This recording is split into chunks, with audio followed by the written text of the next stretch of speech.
আচ্ছা, অ্যাচিভ করছি, অফকোর্স ছোটোখাটো বিষয়, বাট আমাদেরকে আমরা যদি ভাবেন মাঠে না আসি, আমাদের ভয়েস রেজ না করি, তাহলে কিন্তু পরিবর্তনটা হবে। কতটুকু হবে এটা আমরা শিওর না, 100% হোক বা 50% হোক। আমরা যদি আমাদের জায়গা থেকে ঠিক মতো কন্ট্রিবিউট করতে পারি, একটা মেসেজ দিতে পারি দেশকে, জাতিকে, আমাদের জায়গায় থেকে মনে হয় এটা আমাদের বড় কাজ। আমরা দেওয়ালে একদিন পরিবর্তন হবে, এটা ইনশাল্লাহ হবে একদিন, এবং এই জন্য আমাদের ইনসাফের লড়াই জারি রাখতে হবে। আমরা সবাই যদি ঘরে বসে থাকি, নিজের কাজ করি, তাহলে তো হলো না। এই যে ভাই যদি না আসতো কষ্ট করে, বা ভাইরা এত দূর থেকে না আসতো, যে যায় কি হবে, কিছুই তো হবে না, কিছু পরিবর্তন হবে না, তাহলে তো আর কিছু হলো না। আজকে তারে মারছে, কালকে আপনারে মারবে, পরশু আমারে মারবে। আর এই যে বিচারটা হইতেছে না, আমার মতে ভাই জিনিসটা কি, যদি আল্লাহ না করুক, আমার কাছে মনে হয় যে যারা বর্তমানে উপদেষ্টা পরিষদ আছে, তাদের কারোর উপরে যদি কিছু হইতো, দেখতেন এটা খুব তাড়াতাড়ি সমাধান হয়ে যেত। কিন্তু সে সাধারণ মানুষ ছিল দেখে তারে কিছু করা হয়নি। তার উপরে এখন তারা নিয়ে ব্যবসা শুরু হয়েছে বিভিন্ন রকম, যেটা আমরা দেখতে পাচ্ছি। যেমন নির্বাচনী প্রচারণা, একজন দেখলাম একটু হাস্যকর লাগলো, সে তার নির্বাচনের ভোট চাইতেছে, বলতেছে যে ভাই হাদি ভাইয়ের মুড়ি বাতাসা খান। আপনি কয়দিন হাদি ভাইয়ের জন্য যে বিচার, ওই বিচারের গেছেন, আপনি সেই বিচারে না যায়, আপনি বিচার না চাই, আপনি তার সিম্প্যাথি নিয়ে আপনি মুড়ি বাতাসা খাওয়ার দিতেছেন, দাওয়াত দিতেছেন, এটা তো মানা যায় না। তো এগুলাতে বিচার ভাই চাইতে হবে, বিচার। তার উপরে বাংলাদেশের যে বর্তমানে এই যে দেখলাম দুইটা ভিডিও ছাড়ছে, যে খুন করছে সে ভিডিও ছাড়ছে। বাংলাদেশের ইন্টেলিজেন্স কোথায়? একটা ভিডিও ছাড়তে হলে ওটা কোনো একটা আইপি অ্যাড্রেস থেকে আসতে হয়, রাইট? তো ওই আইপি অ্যাড্রেসটা কই থেকে আসছে? কেউ না কেউ তো করছে। তো সেই ইন্টেলিজেন্স কি করে বাংলাদেশে, সেটা তো মানে সন্দেহ। আসলে ইন্টেলিজেন্স জানে, এই জন্যই আমরা দাবি করবো, কারণ ইন্টেলিজেন্স ওরা এগুলোর সাথে ইনভলভ, আমাদের ধারণা। না হলে একটা মানুষ দিনের 2টায় বাংলাদেশের ক্যাপিটাল যেটা ঘনবসতিপূর্ণ, সেইখান থেকে সেফ এক্সিট নিয়ে সরাসরি কোনো বাধা ছাড়া আরেকটা দেশে চলে যায়, এটা তো আসলে, আর এইরকম একটা হিট একটা ক্রাইম করে, এটা তো আসলে বিশ্বাসযোগ্য না।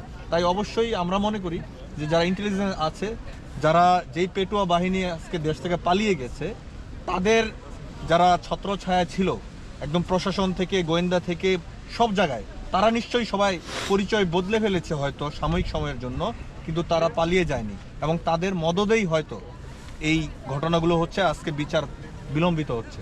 সুতরাং আমরা এটার সমাধান এবং এটার দ্রুত সময়ের মধ্যে আমরা বিচার চাই। আরেকটা জিনিস ভাই, গতকালকে শুনতেছি যে 2 কোটি টাকা তাদের পরিবারকে দেওয়া হবে। হাদি ভাই তো মরার সময় বলে না যে ভাই আমি যদি মরে যাই আমার পরিবারের 2 কোটি টাকা দিয়েন, আমার ছেলের এইটা দিয়েন, আমার বউর এইটা দিয়েন।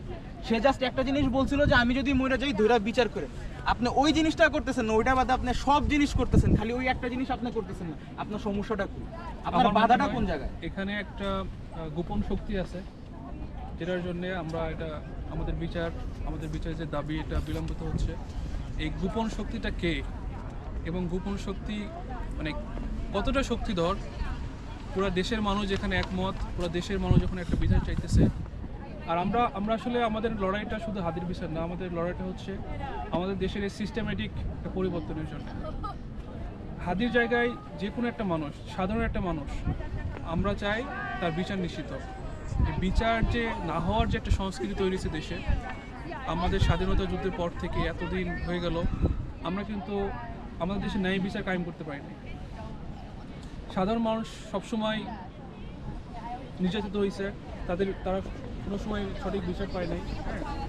তো আমরা চাই আমরা এই সংস্কৃতি থেকে বেরিয়ে আসি, আমরা চাই এই থলের বিড়ালগুলো বেরিয়ে আসুক, আমরা চাই যারা আসল অপরাধী তাদেরকে সামনে আনা হোক, তাদেরকে বিচারে আনা হোক। দেশের আইনের চোখে সবাইকে যেন সমানভাবে দেখা হয়, সবাই যাতে আইনের সমান সুবিধা পায়, আমাদের এটাই দাবি। আমার মতে গত 2 সপ্তাহ আগে যখন উত্তরা থেকে আমাদের ইনকিলাব মঞ্চ যখন একটা র্যালি বের করে, তখন সেখানে সালাউদ্দিন আম্বার ছিল, রাজশাহী ইউনিভার্সিটির আপাতত জিএস। তো তার উপর গুলিবর্ষণ হবে এরকম একটা নিউজ আগে থেকে বলে দেওয়া ছিল, বাট ওই দিন গুলিবর্ষণ হয়েছে। এটার পর আইনশৃঙ্খলা রক্ষাকারী বাহিনী সেই যে গুলি করেছে তাদেরকে ধরতে পারেনি। তো আমার ক্ষেত্রে মনে হয় যে বাংলাদেশের এই আইনশৃঙ্খলা রক্ষাকারী বাহিনীতে যারা আছে, তাদের কাছে ইনফরমেশনগুলো যাওয়ার পরেও, কোনো একজনের উপর হামলা হওয়ার পরেও তারা যখন এটাকে গুরুত্ব সহকারে না দেখে, এটা আমাদের জন্য, আমাদের জাতির জন্য মেরুদণ্ডহীনতার একটা পরিচয়। এই আইন শৃঙ্খলা রক্ষাকারী বাহিনীর কাছে যখন ইনফরমেশনগুলো যায়, আমাদেরও দাবি থাকবে যে তারা যেন ইনফরমেশনগুলোকে হেলাফেলায় না নেয়, তারা যেন ইনফরমেশনগুলোকে যাচাই বাছাই করে। কারণ তাদের সামনে দিয়ে যখন হচ্ছে কেউ বলবে আমি আক্রমণ করছি এবং সেটাকে ধরতে না পারা, এটা অনেক বড় একটা ব্যর্থতা। এবং এই ব্যর্থতাটা মনে করি আমাদের 5 আগস্টের পরে এটা আমাদের জন্য অনেক বড় ব্যর্থতা।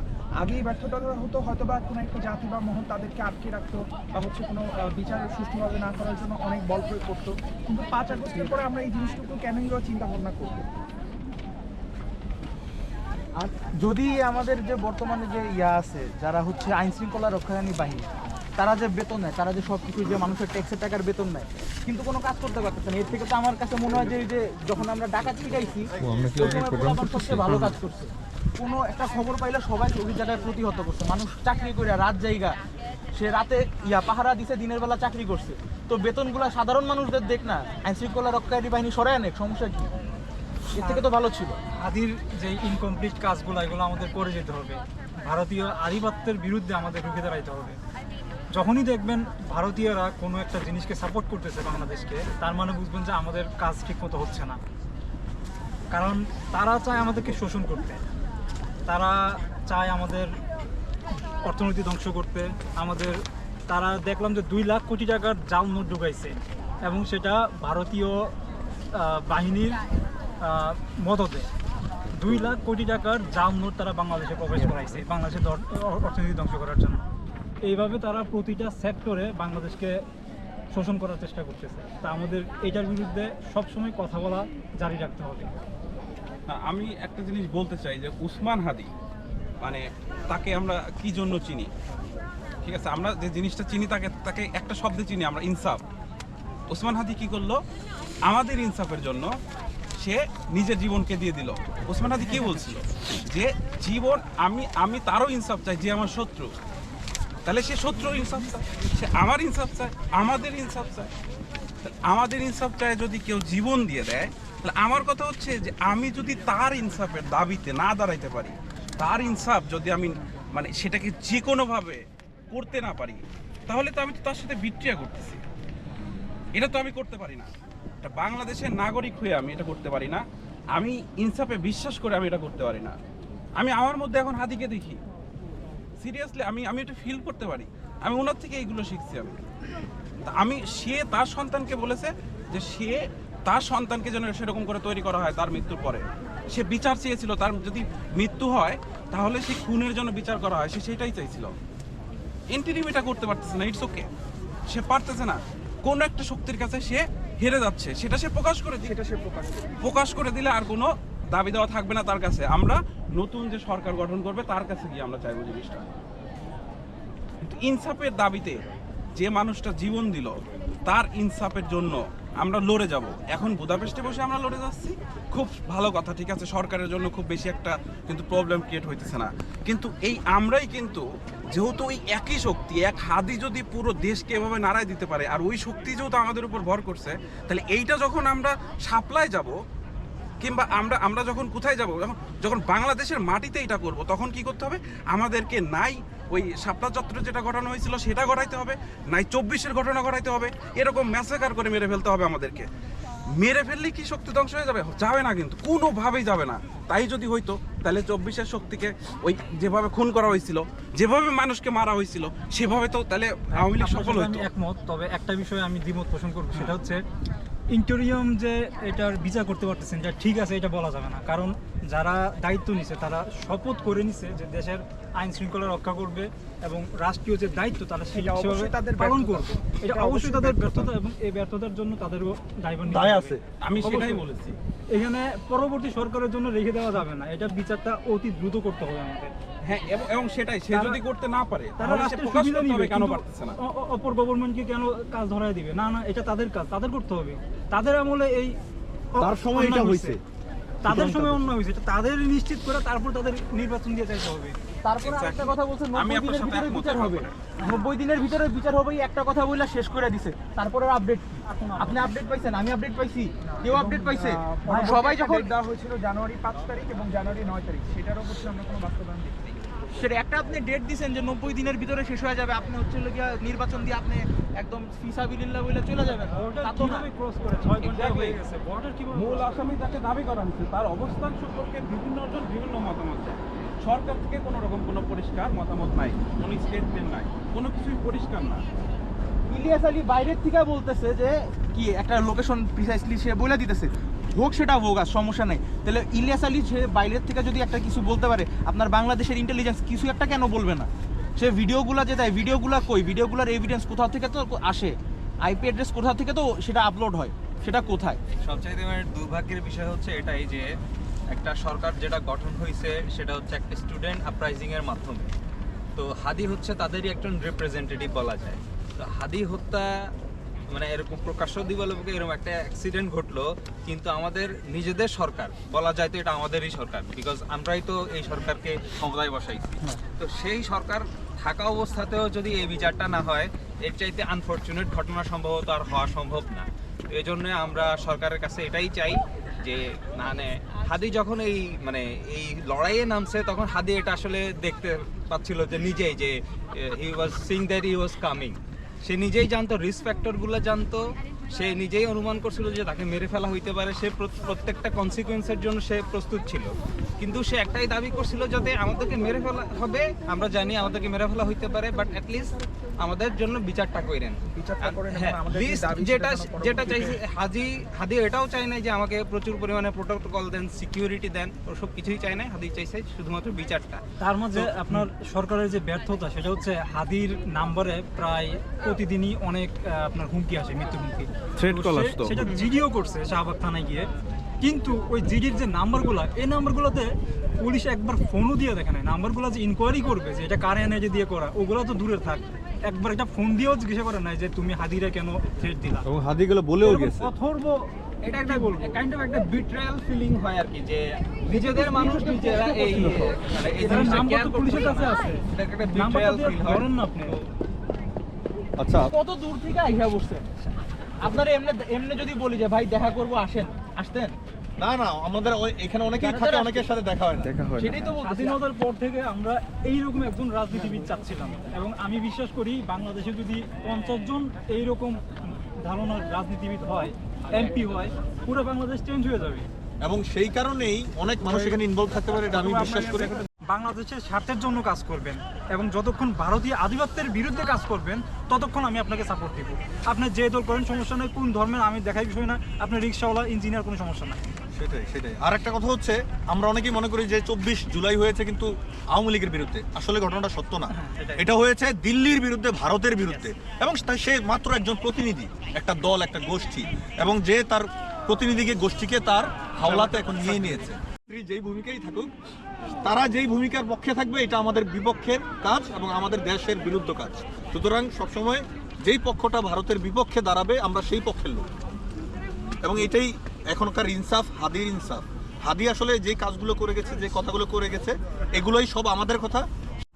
এবং সেই কারণে হাদির অসমাপ্ত কাজ, আমরা যতদিন আল্লাহ হায়াত আমাদেরকে যে যে যতন দেয়, আমরা তার কাজটা করে যেতে হবে, তার কথা বলে যেতে হবে। তার হয়তো একটা মঞ্চ, ইনকিলাব মঞ্চ ছিল, তার আশা ছিল 64 ডিস্ট্রিক্ট করবে। যে যার এলাকায় হয়তো আমরা যদি পারি, আমাদের পরিসরে আমরা ওইটা করে যাব। হাদির একটা কথা ছিল যে ইনসাফের যে মৃত্যু, ইনসাফের জন্য যে মৃত্যুটা, ওই মৃত্যুটা আগে হলেও কোনো সমস্যা নেই। সেটাই আপনি এখানেও রিওয়ার্ডিং, আপনি মরার পরেও রিওয়ার্ডিং। ইয়েস, এটাও অনেক ইম্পর্টেন্ট। এবং আল্লাহর কাছে সে চায় নিছি যে আমি হাসতে হাসতে যদি মারা যায়, ইনসাফের পথে মারা যায়, এর চেয়ে ভালো মৃত্যু কি হতে পারে? একটা মানুষ দেখেন কতটুকু ইনসাফের পক্ষে থাকলে, কতটুকু দেশপ্রেমিক থাকলে, তার একমাত্র ছেলে হয়েছে, তার নাম রাখছে ফিরনাস, যার অর্থ হচ্ছে সংগ্রাম, সাহসী ঘোড়া। সে যে সাহসী ছিল, এবং সে বলে গেছে, আমার স্ত্রীকে আমি বলে গেছি, আমি যদি মারা যাই তাহলে আমার সন্তানকে ওইভাবে রাখো, আমি তার সন্তান না, আমি তার ভাই। সেই হিসাবে ওই ফিরনাস হিসাবে এক একজন আমাদের কাজ করতে হবে। এইটাই হাদির প্রতি বড় ইনসাফ। কারণ তাদেরকে রিড করতে হবে, তাদের ব্যাপারে জানতে হবে। তো তাদেরকে বিট করার জন্য তাদের মতো সমপরিমাণ ইন্টেলেকচুয়াল তোমার নিজে থাকতে হবে। স্কিল দিয়ে হোক, বুদ্ধিমত্তা দিয়ে হোক, আপনার যে কোনো কাজ দিয়ে হোক, কথা দিয়ে হোক, তাদের সমপর্যায়ে যাইতে হবে। তো ওই কোনো একটা সমাবেশে সম্ভবত হাদি এটা বলছিল যে ও ফটোগ্রাফার চাচ্ছে, কিন্তু ফটোগ্রাফার পাচ্ছে না। তো একজনকে টাকাও দিতে চাইছিল যে তুমি দরকার একটা কোর্স করো, কিন্তু সে জীবন দিতে রাজি আছে, ফটোগ্রাফি শিখতে রাজি নেই। তো আমার মনে হয় যে এই মেসেজটাও একটু স্প্রেড করা উচিত যে শুধুমাত্র রাজপথের সংগ্রাম, জান দিয়ে দিব এগুলো না করে আমার মনে হয় যে নিজেরা তাদের সমকক্ষ হওয়ার জন্য, তাদেরকে ইন্টেলেকচুয়ালি বিট করার জন্য নিজেদের ডেভেলপ করতে হবে। এটা হচ্ছে হাদির একটা ভালো ফিলসফি, আমার মনে হয় যে অনেক দূরদর্শী একটা ফিলসফি। আমার মনে হয় যে এটাও নিজেদের মধ্যে ধারণ করা উচিত, এই মাইন্ডসেটটাও স্প্রেড করা উচিত। এবং হাদি এই কাজটা বুঝতে পারছে বলেই ওকে সরাইছে, কারণ ও জায়গা মতো হাত দিছে। কারণ আমরা যদি একটা রাজনৈতিক দলও করি, আমাদের দেশে কিন্তু অনেকগুলো রাজনৈতিক দল আছে, কিন্তু কেন আমরা তারা কেন আমাদের কানেক্ট করতে পারে না এই কারণে, কারণ এটা মিসিং লিঙ্ক ছিল। ওই মিসিং লিঙ্কটাতে কিন্তু হাদি কাজ করতে চেয়েছে। কারণ ভারত আজকে আমাদের দেশে এই যে ভারতীয় আধিপত্যবাদ কি তারা অস্ত্র দিয়ে করেছে? তারা কি হামলা করেছে? কি করেছে? ওই যে কালচারাল তারা সিনেমা বানিয়েছে, ওই যে ভারত বাংলাদেশ যৌথ সিনেমা, এক ধরনের কার্ড বানিয়েছে। এই কার্ডগুলো কি করেছে? তারা এমন ভাবে পোর্ট্রে করছে তারা আমার বন্ধু। ভারত ছাড়া আমাদের অস্তিত্ব বিলীন। ভারত যদি আমাদের পাশে না থাকে আমরা পেঁয়াজ খেয়েও বাঁচতে পারবো না। কতটুকু শ্যালো করছে আমাদের রূপটাকে, কতটুকু মাইন্ডসেট আমরা দুর্বল করছে। অনেকেই দেখবেন যখন পেঁয়াজ আমদানি বন্ধের ঘোষণা দেয় বাংলাদেশে, আমার দুঃখ লাগে, আমারও হয়তো আমার কান্ট্রিম্যানরা অনেকে বলে পেঁয়াজ বন্ধ করে এবার না খেয়ে মরবা। দেখো একটা পেঁয়াজ বন্ধ করে দেয় আমার দেশের কেউ, বর্ডার এখন পৌঁছতেছে হ্যাঁ পেঁয়াজ। আমার দেশের মানুষরা বলতেছে পেঁয়াজ বন্ধ করে দেয় এখন, ভালো আরো লেখো ভারতের বিরুদ্ধে, আমাদেরকে বলে। তখন আমার খারাপ লাগে ভাবতে যে আমাদেরকে মেন্টালি কতটা দুর্বল করে এই রাষ্ট্রযন্ত্র, এই মিডিয়া এইভাবে। তো দেখবেন তখন মিডিয়াতে কিন্তু এই ফরমায়েশি নিউজ হচ্ছে যে ভারত বন্ধ করে দিবে, আমাদের সাথে যদি দুই পক্ষ সম্পর্ক না থাকে, আমাদের পাশে কেউ নাই, চারপাশে তিন দিক দিয়ে ভারত, এদিকে সমুদ্র, আমাদের সমুদ্রে পড়ে মরতে হবে। ওই যে হাদি বলছে যদি যেই মৃত্যুটা ইনসাফের, সেটা সমুদ্রে পড়ে হোক, এসির ঘরে হোক, আর রাস্তায় গুলি খেয়ে হোক, সেটাও ভালো। তো আমাদের আসলে যে ভারতের এই যে সিনেমার কথা বলতে পারে, কারণ কি গত 50-54 বছরে এই সিনেমা, গান, এই বিভিন্ন রকম প্রোগ্রাম দিয়ে এমনভাবে ন্যারেটিভ তৈরি করে হয়েছে যাতে আমাদের মাইন্ডসেট হচ্ছে এটা আমাদের চির বন্ধু, এবং তাদের যত কাজ আছে এটা আমাদেরকে এন্ডোর্স করতে হবে। এবং তাদের যে আমাদের যুদ্ধের যে আমরা তাদের হেল্প করছে, সেই যে আমাদের ঋণ, আমরা সারা জীবন ওই ঋণের দায় দিয়ে থাকবো। মানে তাদের হচ্ছে আনকন্ডিশনাল, তাদের আমরা বলে দেবো। এবং সেইখানে যারা করবে বাকি সবাই হচ্ছে ভারতীয় বিরুদ্ধবাদ, তারা মৌলবাদী, তারা অন্য শক্তির, বা আমাদেরকে পাকিস্তানি ট্যাগ দেওয়া হয়। তো এইটাই হচ্ছে আসলে এই যে যুদ্ধের পরে একটা আপনারা যে একটা দেখেন মুক্তিযুদ্ধের পক্ষের বিপক্ষের যে শক্তি, এই আলাপটা কিন্তু আমাদের দেশের বিভাজনের রাজনীতির, এবং এইটাও ভারতীয় আধিপত্যের একটা শক্ত টুল, যেটার কারণে আপনাকে আমি দেখতে পারি না, আপনি আমাকে দেখতে পারেন না। আমাদের জন্ম হয়েছে ৭১-এর অনেক পরে। আমার দরকার কি আমার দেশের কে পক্ষে, আমার দেশের পক্ষে যে এখন কাজ করবে সে আমার ভাই, সে আমার পক্ষের লোক, সে তার বাপ কি ছিল আমার দেখার বিষয়। আজকে হাদি আমার পক্ষে, হাদির পক্ষে যারা কাজ করে কথা বলে, সে আমার ভাই, সে আমার ইনসাফ, এবং হাদি যার বিপক্ষে দাঁড়িয়েছে সে আমার শত্রু। একদম এর সঙ্গে এটা হচ্ছে ফাইন লাইন, এটার আগে পরে গ্রে এরিয়া নাই। ঠিক এই কালচারাল প্যাসেজ যারা আছে, জি। যারা মনস্টার, প্রথম আলো, ডেইলি স্টার, এইদের বিরুদ্ধে যারা কথা বলতে পারছিল, প্রত্যেকটা মানুষকে চুপ করায় দেওয়ার জন্য ওরা যা পারবে তাই করবে। অবশ্যই এটা শুধুমাত্র একটা ফার্স্ট স্টেপ ছিল যে হাদিকে হত্যা করার মাধ্যমে এই জিনিসটাকে চুপ করানো যায় আরেকটা আছে কিনা। মাইনরিটি কার্ড খেলে, হ্যাঁ কিছু পরপরই পানায় এটা শুরু করে। আর ভাই যে কালচারাল একটা ইন্টেলেকচুয়ালের বিষয়টা বলছেন, আর কিছুদিন যাইতো যদি শেখ হাসিনা থাকতো, দেখতেন যে এই যে আমাদের ছোট ভাই বোন যারা হচ্ছে স্কুল কলেজে পড়ে, ওদের রিয়াল জ্ঞান সম্পর্কে কিচ্ছু থাকতো না। শিক্ষা ব্যবস্থার কি করছে সবাই তো দেখছেন, 9-10-এর বইতে কি কি যে করায় আল্লাহ মালুম। সে ডিম ভাজা শিখায়, সে রান্না করা শিখায়, সে বিভিন্ন রকমের গ্রেড দেয়, যেই গ্রেড মানে দেখার মতোই না। তাকে শেখানো হয়েছে যে তুমি মেট্রিক ইন্টার পাস করে তুমি ইয়াতে ঢুকবা, ছাত্র লীগে ঢুকবা, কামাবা, চাঁদাবাজি করবা, তোমার পড়াশোনার কি দরকার, এত পড়াশোনা কষ্ট করবা কেন, এখন মজা করো, ডিম ভাজো, পরবর্তীতে তুমি খালি দোকানে গিয়ে চাঁদা তুলবা, ব্যাস এটাই তো তোমার জীবন। এটা আসলে অনেক বড় দরকার। এমপির 5-8 বার পুরো একটা নেশনকে একটা প্রজন্মকে তারা হচ্ছে এমনভাবে ম্যানিপুলেট করেছে। বিশেষ করে আমার নিজের ভাগ্নি ক্লাস 7-এ যখন পড়ে, যখন আন্দোলন চলতেছিল তখন সে ক্লাস 6-এ পড়তো, এখন 7-এ উঠেছে। সে আমাকে বলতো যে মামা আমরা তো বইয়ে পড়ে আসছি বঙ্গবন্ধু শেখ মুজিবুর রহমান, শেখ হাসিনা বা হচ্ছে এই যে আওয়ামী লীগ ওরা এত ভালো কাজ করছে, তাহলে এখন তাদের বিরুদ্ধে কেন লড়াইটা হচ্ছে? তো এই যে একটা প্রজন্মকে টোটালি ম্যানিপুলেট করে অন্য একটা দিকে ডাইভার্ট করার যে ব্যাপারটা, আমার মনে হয় এখন এটা আমাদের উপর দায়িত্ব যে আমাদের পরবর্তী প্রজন্ম যেন আমাদের যে লড়াইটা হচ্ছে আমাদের দেশের জন্য, আমাদের দেশ যেন ভালো থাকে, আমাদের দেশে যেন কোনো চাঁদাবাজি, দুর্নীতি, এই জিনিসগুলো যেন না হয়, কেউ যেন বিচারহীনতায় না থাকে। এই যে মেসেজটা, এই মেসেজটা আমাদেরকে কনভে করা পরবর্তী জেনারেশনের জন্য, যাতে তারাও পরবর্তীতে এরকমভাবে জেন জি যেরকম হচ্ছে সামনে চলে আসছে, আগায় আসছে, পরবর্তীতে তারাও যেন একদম বুক ফুলে বিনা কোনো ভয় না রেখে সামনে যেন চলে যেতে পারে। আমাদের উচিত আমাদের পরবর্তী প্রজন্মকে এই মেসেজটা ছড়ায় দেওয়া। আসলে হাদি এখন লক্ষ্য ছিল, কিন্তু তার মেন সংগ্রামটা ছিল একটা, আসলে জাতি হিসাবে আমরা কিন্তু একটা দাসত্বের মধ্যে দিয়ে যাচ্ছিলাম এবং আমরা এমন জায়গায় আমরা পৌঁছেছি, বলতে গেলে আমাদের মেরুদণ্ড প্রায় ভেঙে গেছে, এরকম একটা অবস্থায় চলে এসেছে। আপনি শিক্ষা বলেন, চিকিৎসা বলেন, আমাদের ব্যবসা বাণিজ্য বলেন এবং আমাদের কালচারাল ব্যাপারটা বলেন, প্রত্যেকটা জায়গায় এত হস্তক্ষেপ এবং মানুষকে এমনভাবে ডাইভার্ট করে দেওয়া হয়েছে এবং মানে একটা জেনারেশন, একটা যে স্কুল থেকে একটা বাচ্চা পড়বে তার মেধাটাকেও ধ্বংস করে দেওয়া হয়েছে। হাদির সংকলন ছিল জাতীয়তাবাদী, দেশপ্রেম, সাথে ইনসাফ এবং তার সংগ্রামকে বাঁচায় রাখার জন্য হলেও আমাদের যে শিক্ষিত যে একটা লোক, একটা প্রজন্ম গড়ে উঠতেছে বা শিক্ষিত যে একটা প্রজন্ম গড়ে উঠছে এই সময়ের মধ্যে, আমরা কিন্তু একটা জিনিস লক্ষ্য করছি আগে, যে শিক্ষিত মানুষ কেন রাজনীতিতে যাবে, ভালো মানুষ রাজনীতিতে আসবে না।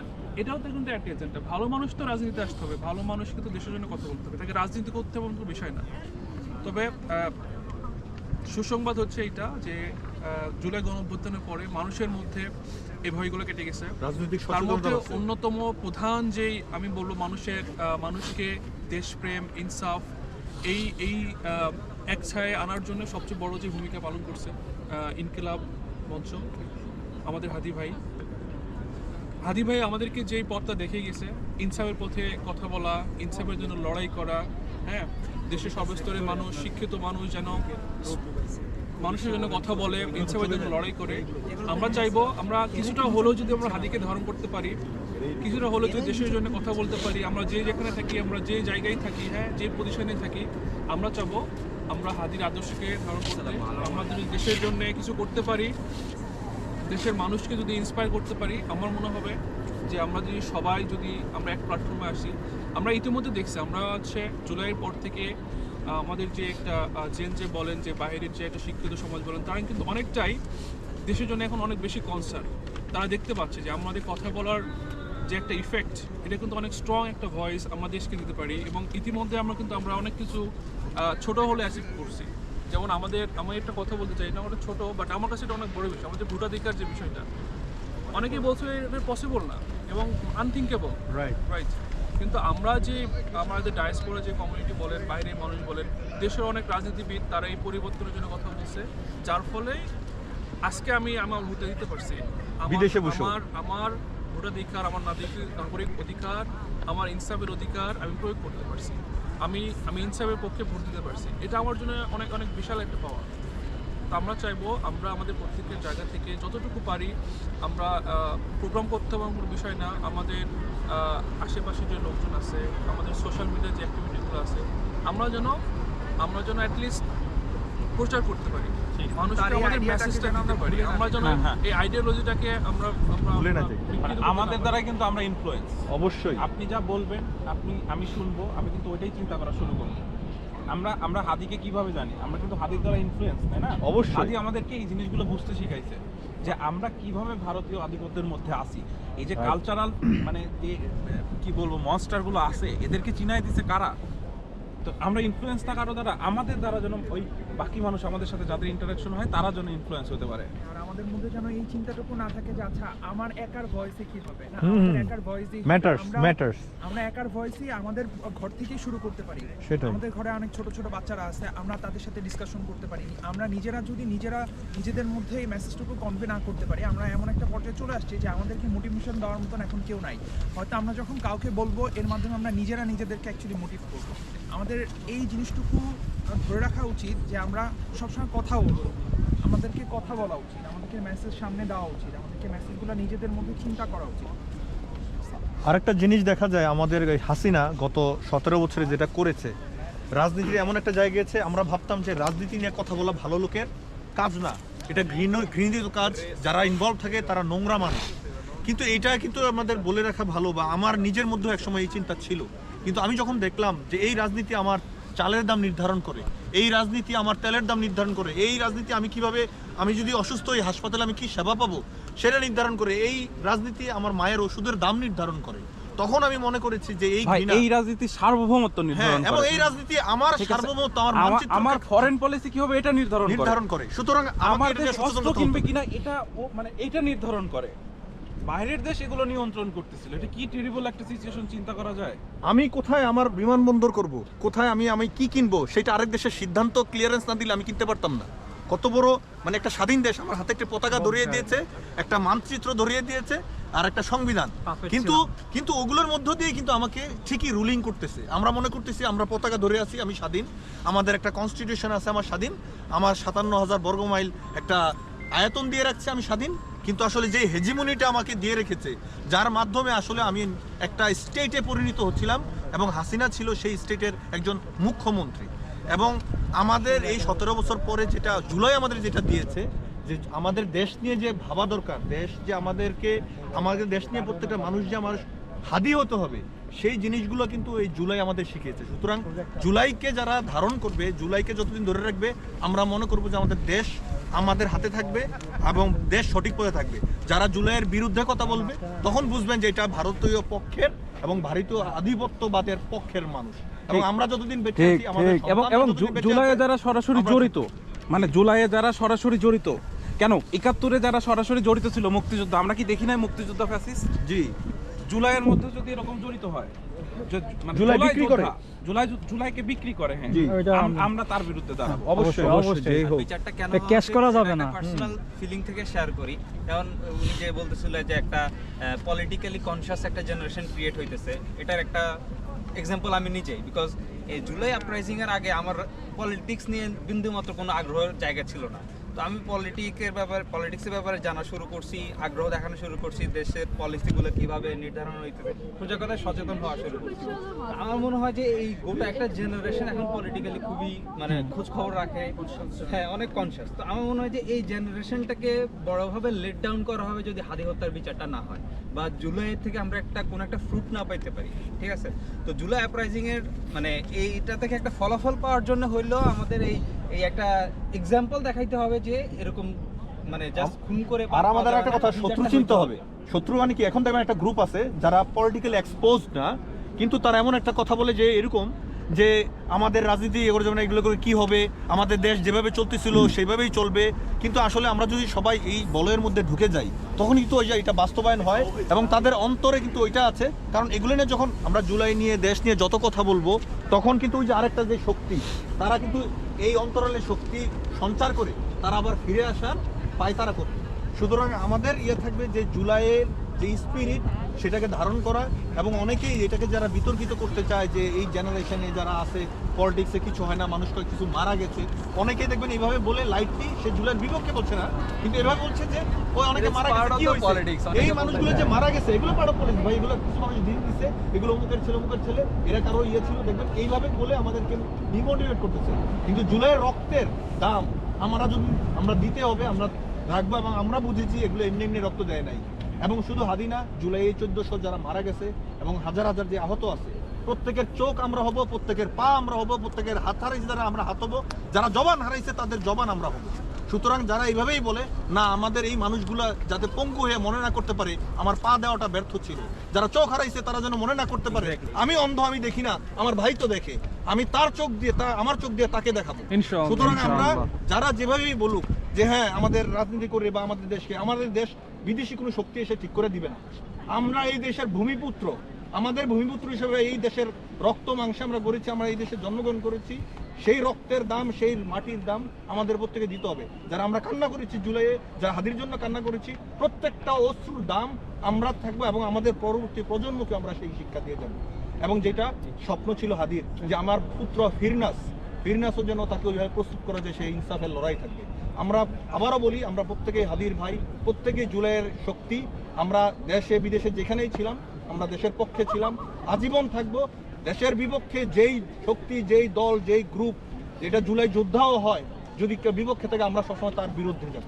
সেটা কি পরিচয় আমরা দেখবো না, কোন দল আমরা দেখবো না, আমরা দেখবো আমার দেশের আধিপত্যবাদের পক্ষে যারা আছে, আমরা তার বিপক্ষে জান দিব, কিন্তু হ্যাঁ অবশ্যই। এবং হাদি সবসময় বলতো জান দিব, জুলাই দিব না। আমার ভাই জান দিয়েছে, জুলাই যে দিবে না সেই শক্তিটা আমরা চিন্তা করবো। আমরা দিব। ইনশাআল্লাহ। আমার ভাই কয়জন হাদিকে মারতে পারবে, আমাদের ভাইকে কয়জন মারতে পারবে, আমরা প্রত্যেকে যদি হাদি হই আজকে প্রত্যেক মানুষকে এরকম করে মেটিকুলাসলি মারা যাবে।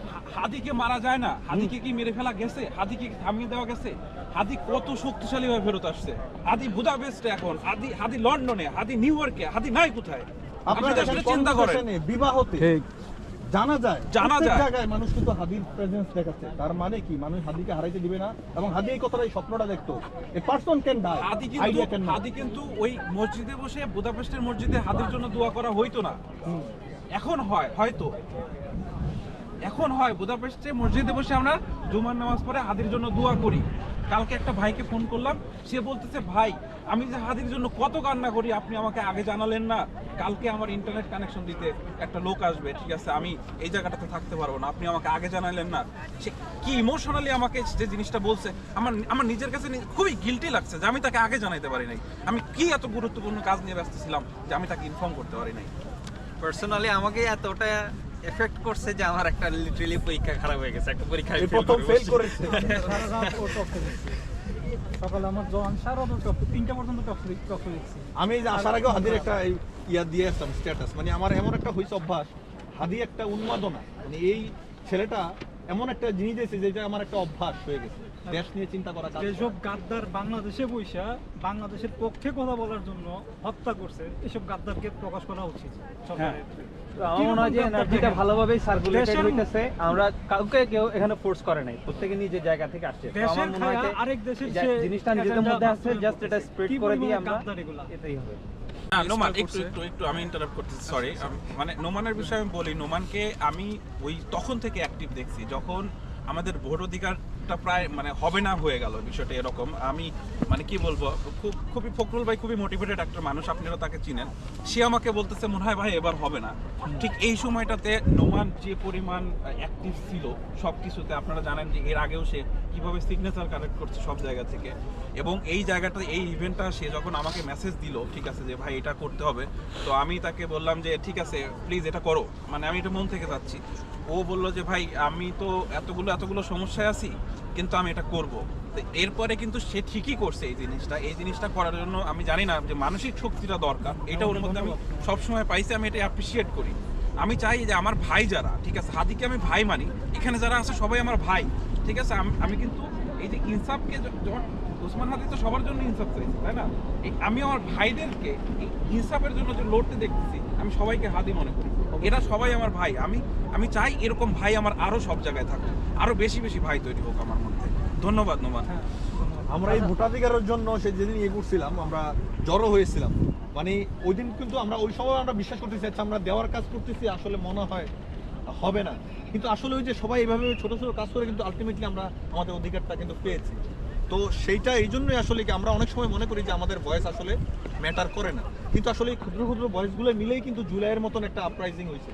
কিন্তু আমরা কিন্তু মনে করছি যে আমাদের শক্তি নেই। আমরা ম্যাটার করি কারণ আমরা নাম্বার, অ্যাটলিস্ট একটা নাম্বার। নাম্বার আপনি যখন বললেন ঠিক আছে যে এখানে আপনি আজকে যদি শেয়ার করেন যে এখানে ওসমান হাদির জন্য কয়জন আসছিল এই শীতের মধ্যে মাইনাস টেম্পারেচারে, আপনি দেখবেন ঠিক আছে যারা শত্রু তারা সবাই বলবে আরে 10 জন মানুষ এক জায়গায় হয়েছিল, তারা উই সংখ্যা আর দেখবে। নাম্বার। ভাই যে মানুষগুলো যদি আরো যদি 10টা মানুষ থাকতো, যদি নাম্বারই হইতাম আমরা, অ্যাটলিস্ট যদি আমাদেরকে শুধু নাম্বারই চিন্তা করা হয় তাও তো 20 জন হইতো, আমরা 20টা ভোট হতো নাকি, 20টা পরিবার কিন্তু রিপ্রেজেন্ট। এক্স্যাক্টলি ভাই। তা আমার মনে হয় আমি শেষ করবো, ঠান্ডা লাগছে। আমি একটা কথা বলে শেষ করতে চাচ্ছি, হচ্ছে আমরা কোয়ালিটি না, আমরা কোয়ান্টিটি না কোয়ালিটিতে বিশ্বাস করি।